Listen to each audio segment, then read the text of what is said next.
Hi, everybody. My name is Paul Girard. I'm a consultant for the American Dental Education Association, and we're delighted you're joining us for this presentation on financing your dental school education, which is part of the 2014 ADIA Virtual Fair for Pre-Dental Students. As we go through the presentation today, there are four key messages we want you to walk away with. First, dental education, while expensive, it is affordable and it is definitely a worthwhile investment. And we'll be looking at that here in just a moment. And there are multiple ways to finance or pay for your dental school education. And there's some things you can do now to help minimize the long-term impact that some of you may think is an adverse impact on financing if you do some responsible borrowing now and some wise budgeting. And we'll also talk about that. Ultimately, you're going to be responsible for pulling this off, but we think you're going to find that with ADIA's help and your school's help, you're going to have a lot of help along the way doing this. So while you're ultimately responsible for this, you're going to have a lot of help along the way, and we're going to take a look at some of those resources for you in this presentation.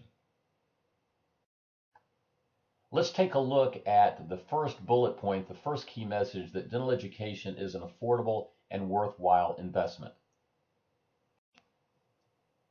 You see a number of bullet points there regarding dentistry being affordable and worthwhile. I'd call your attention to two of those at the top. Dentists are still ranked in the top 5% of wage earners in the country. So regardless of your motivation of getting into dentistry, dentistry can in fact be a lucrative career for you. And dentistry this past year was ranked the #1 healthcare job in the nation by US News and World Report. So even though dental education may be expensive, it is definitely an affordable and worthwhile career. Now, #2 message, there are multiple ways to finance your dental education. Let's take a look at these in a bit of detail. You see a number of different ways to finance your dental education: grants and scholarships, loans, work study, research fellowships and traineeships, and tax breaks. We've highlighted grants and scholarships and loans because for the majority of you, that is likely where you're going to get your funding. And for the majority of you, as you'll see in a slide a little bit later on, many of you are going to be financing your dental education with loans. But let's talk about grants and scholarships for a moment. These are free funds, dollars that you do not have to pay back, and there's some grants and scholarships that do not have a service commitment. These would be funds that come straight from the school. That's why it's so important for you to be in touch with the financial aid office. And then there are some grants and scholarships that are tied to a service commitment, perhaps with the military, the armed forces, National Health Service Corps, etc. And in terms of loans, there are actually some forgiveness programs where, as long as you meet a number of requirements, you can have some of your debt forgiven. We'll talk about those briefly in a moment. And there are also some service commitment programs to help you as well. Those are programs where you went ahead and borrowed while you were in dental school, and then after you got out, you did a service commitment program and got some help in terms of repaying your debt. So let's take a look at some of those in a bit more detail. In terms of service commitment and forgiveness programs, first out of the gate, service commitment programs, you may get some tuition assistance during dental school. Now, that's if you're willing to make a service commitment up front. In other words, you say, I'm willing to go ahead and make the commitment now in order to get some free money, some scholarship tuition assistance while I'm in school. But there are also some service commitment loan repayment programs where you make the service commitment after school, and the organization, whether it's the National Health Service Corps or NIH or perhaps the military, the armed forces, and some state programs, these organizations will give you funds to help pay down the loans you borrowed in dental school in exchange for a service commitment. We'd encourage you to look at Chapter 4 of the ADIA official guide regarding these service commitment programs, and we'd ask you to pay special attention to the questions about the tax provisions associated with service commitment programs. There are also currently some loan forgiveness programs. Some of those are tied to borrowers who repay their federal loans with what are called income-driven repayment plans, such as income-based repayment and a new version of income-based repayment called pay-as-you-earn. And you have plenty of time to learn about those programs while you're in dental school. And then there is also a forgiveness program currently that's tied to you doing public service work and work in a 501c3 or nonprofit organization. It's called the Public Service Loan Forgiveness Program. And while there may be some changes to these programs are currently in effect, and we would encourage you to speak with the financial aid professionals at your dental school for more information on these programs, as well as going to godental.org, and there is some information there that may help you.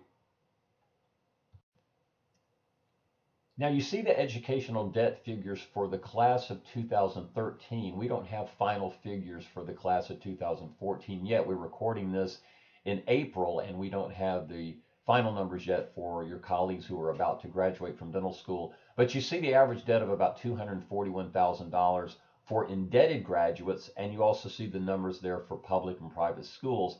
But note that almost 22% of last year's graduating class either had no debt whatsoever or debt less than $100,000, and that's not insignificant.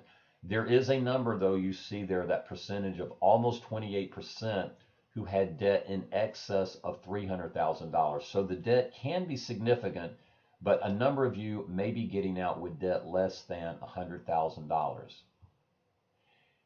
Just so you know, even though these debt numbers may appear to be high, your colleagues in dentistry who've already graduated have set the bar quite high in terms of repayment, because dental school graduates are known for timely and responsible repayment.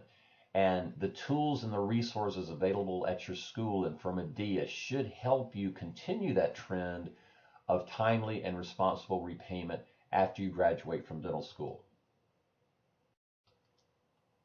Now, there's some good news with regard to borrowing in dental school. First of all, you can fund your entire cost of attendance, your entire financial aid budget each year with federal loans, a combination of unsubsidized Stafford and Grad Plus. Now, we're not encouraging you that you have to borrow the entire cost of attendance, but you could if you wanted to, and you really wouldn't need private loans to help. There is a video presentation on the differences between federal loans and private loans at godental.org. We've already mentioned about your colleagues having a great track record of repaying their student loans. And folks, one reason for that may be that, as you know, you're not required to do a residency or postdoc program after dental school. And so you may be entering the income stream faster than some of your colleagues from podiatry or osteopathic or allopathic medicine who are required to do residency programs. And that puts you in a position, or it may put you in a position, for aggressive repayment. And so all those things can help you in repayment and possibly help you get the loans paid down quicker. And we think you're going to find that it's easier than ever to track your student loans, not only to know what you borrowed, but to know who you're going to be working with in repayment. So a number of things that constitute good news regarding borrowing.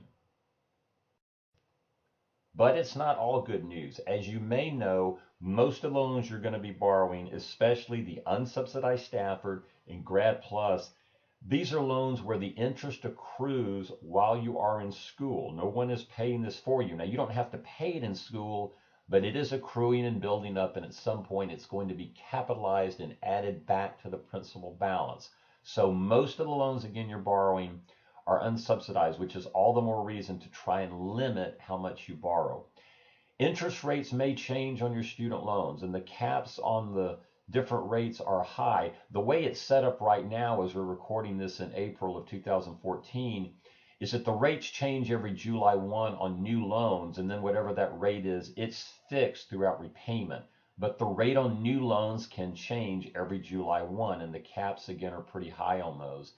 These cannot be refinanced or consolidated at a lower rate. And so the rate you're going to get is the rate you're going to be stuck with through repayment. We've already mentioned about capitalization, and something to keep on your radar screen and to work closely with the financial aid folks at your dental school about is that there may be some changes coming to the income-driven repayment plans and the forgiveness programs that we referenced a few slides earlier. So it's not all good news regarding debt and regarding borrowing, all the more reason for you to never take out loans that you do not need.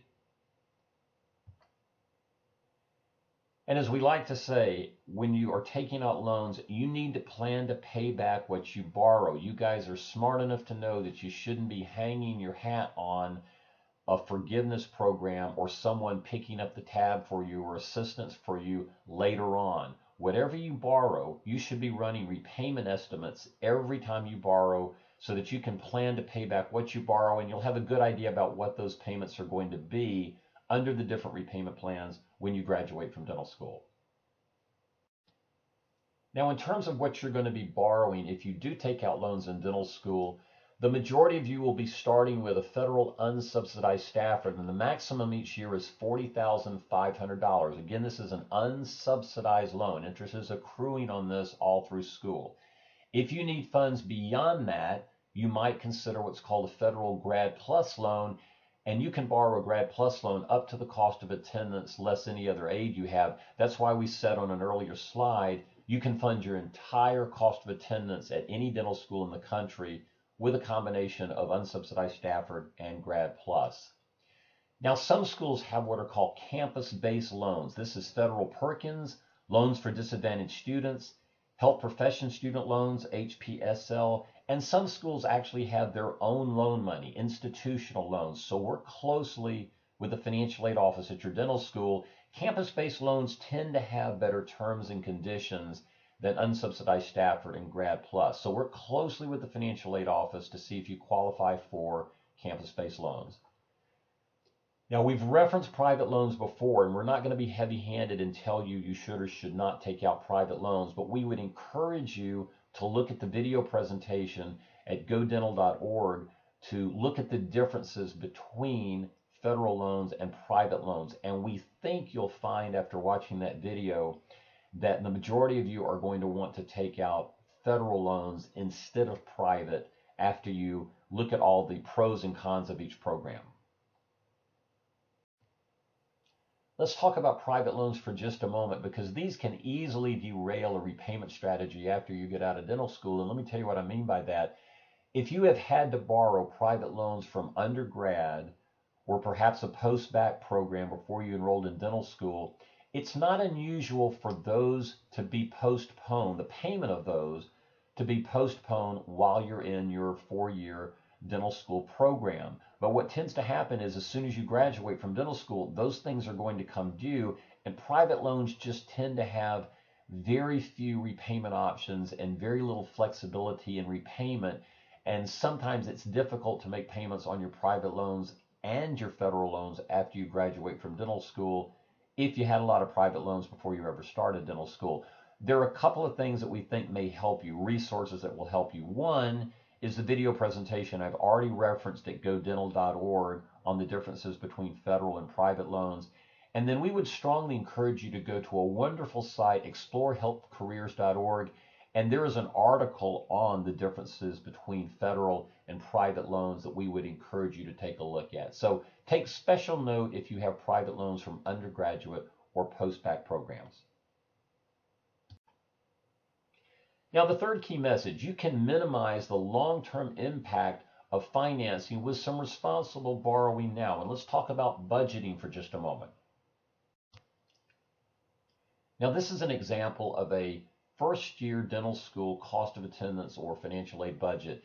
And you see tuition and fees, books and supplies, some loan fees, living and personal expenses. That would include transportation allowances, etc., an allowance for a computer, and a total cost of attendance 1 year in this particular case for about $74,000. And although this actually was taken from a real dental school, we did round the numbers a bit and we haven't listed the dental school there, but this is just to give you an example of what a sample could be. Now notice that we have living and personal expenses highlighted in red. You're probably way ahead of me on this, but the reason we did that is that of this particular budget, that's the only thing you really have any control over. The tuition and fees are set.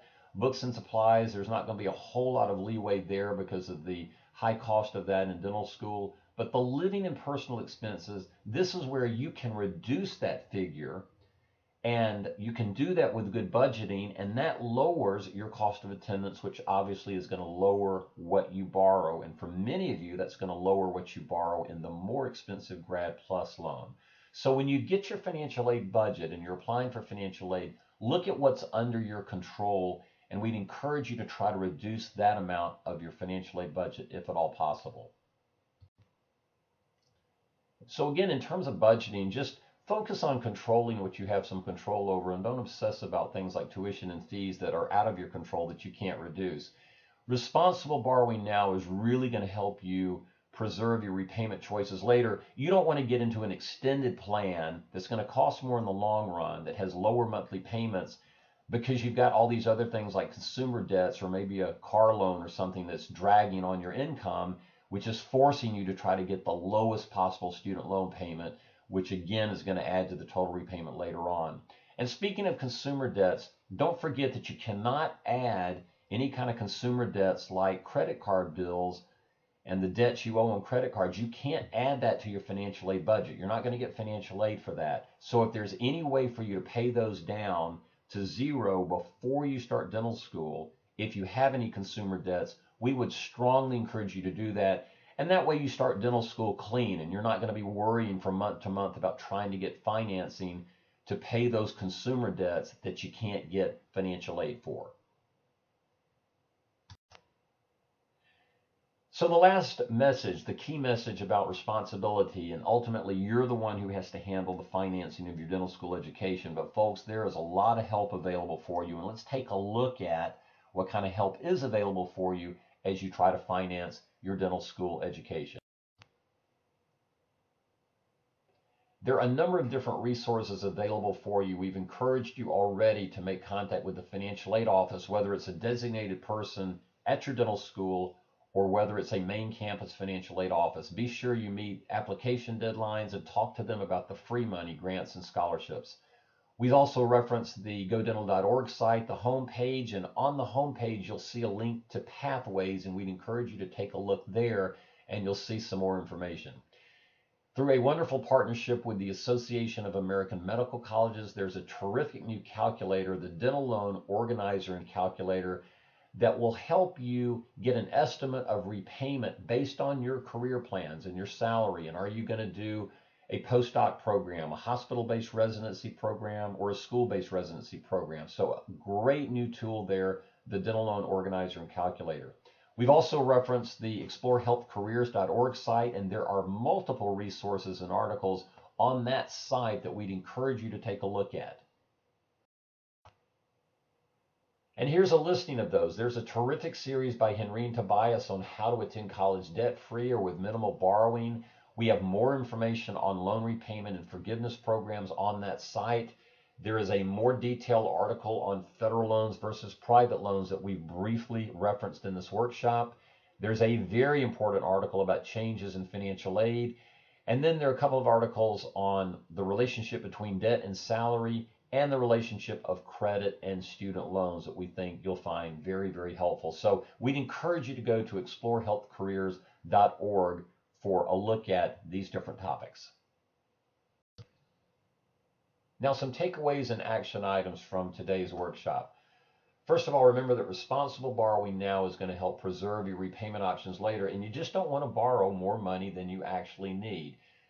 And as you borrow, plan to repay what you're going to borrow. And while you may qualify for a forgiveness program or a loan repayment program, as you go through dental school, run the repayment estimates every time you borrow.